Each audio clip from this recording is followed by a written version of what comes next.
What about the relations with Iran, Your Highness? Is there any effort to reach a settlement on the unresolved issues? At the end of the day, Iran is a neighboring country. All what we ask for is to have a good and distinguished relationship with Iran. We do not want the situation with Iran to be difficult.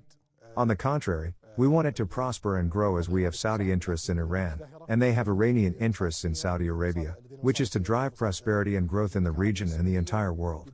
The problem that we have lies with certain negative behaviors they have, whether in terms of their nuclear program, their support of illegal militias in some countries in the region, or their ballistic missile program. We are working now with our partners in the region and the world to find solutions for these problems.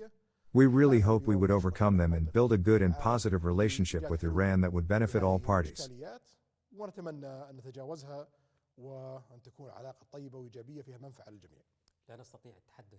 We cannot talk about Iran without talking about Yemen. Saudi Arabia has put forward the initiative and it was rejected, one way or the other. So, what is the future of Yemen now?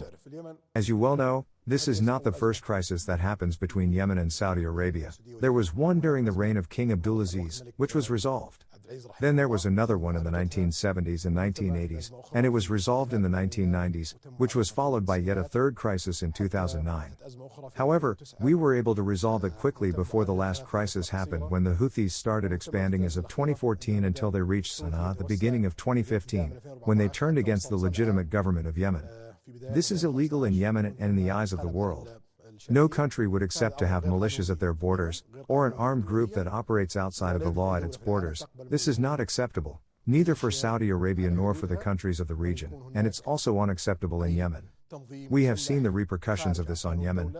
We really hope that the Houthis will sit with all other Yemeni parties at the negotiations table to reach solutions that guarantee everyone's rights, and to also safeguard the interests of all the countries in the region.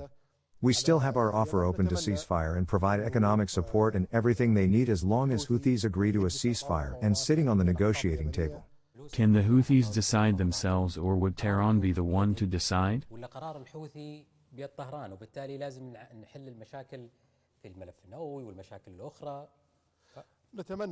Must we first solve other issue, like the nuclear program, before they agree to sit with us? There is no doubt that the Houthis have strong relations with the Iranian regime, but the Houthis are Yemeni at the end of the day, and they have the Arab and Yemeni instinct that we hope will be even more revived so that they can prioritize their own interests and the interests of their homeland.